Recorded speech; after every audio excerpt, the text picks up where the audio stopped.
ત્યારે હવે રાજેન્દ્ર પટેલના સમર્થનમાં માંડલ ખાતે પાટીદાર સમાજના કેટલાક લોકો એકત્રિત થયા હતા અને તેમાં આગેવાનોએ રાજેન્દ્ર પટેલ માટે ન્યાયની માગણી કરી હતી, જેમાં પાસ સમિતિથી નેતા બની ભાજપના નેતા બનેલા વરુણ પટેલ પણ ભાષણ આપતા કહેતા હતા કે ઈડીએ અગાઉના કલેક્ટર કેયુર સંપતની ધરપકડ કેમ ન કરી.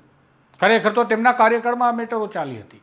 સાથે જ વરુણ પટેલે કહ્યું છે કે બિનખેતીમાં આખા રાજ્યમાં ભ્રષ્ટાચાર ચાલે છે, જેનાથી નોન ગુજરાતી અધિકારીઓ 50,000 કરોડ કમાઈ પોતાના વતનમાં રોકી આવ્યા છે.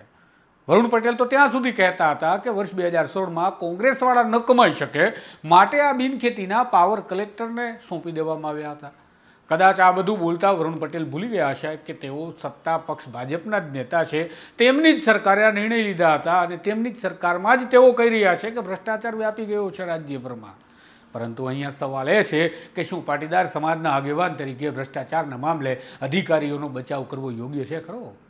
શું વરુણ પટેલ એવું કહેવા માંગતા હશે કે બધા ભ્રષ્ટાચાર કરે તો અમારા સમાજના અધિકારીઓ પણ કરે, એને કરવા દો? કે પછી તેઓ એવું સાબિત કરવા માંગતા હશે કે તેમના પક્ષ ભાજપના રાજમાં ગુજરાતમાં ભ્રષ્ટાચારનો બોરિંગ હદ બહાર જતો રહ્યો છે? વરુણ પટેલનું આખું ભાષણ સાંભળાવતા પહેલાં એ સાંભળી લો કે તેમણે એવું પણ કહ્યું હતું કે એક મુસ્લિમ ફરિયાદીએ હિન્દુની સરકારમાં ફરિયાદ કરી કે કલેક્ટરે ભ્રષ્ટાચાર કર્યો છે અને તેને ફરિયાદ કરી તે સર્વે નંબર તો રાજેન્દ્ર પટેલે નહીં, 6 મહિના પહેલાં કલેક્ટર કેયુર સંપતે બિનખેતી કર્યા હતા. તો પહેલાં સંપતની ધરપકડ થવી જોઈએ કે રાજેન્દ્ર પટેલની?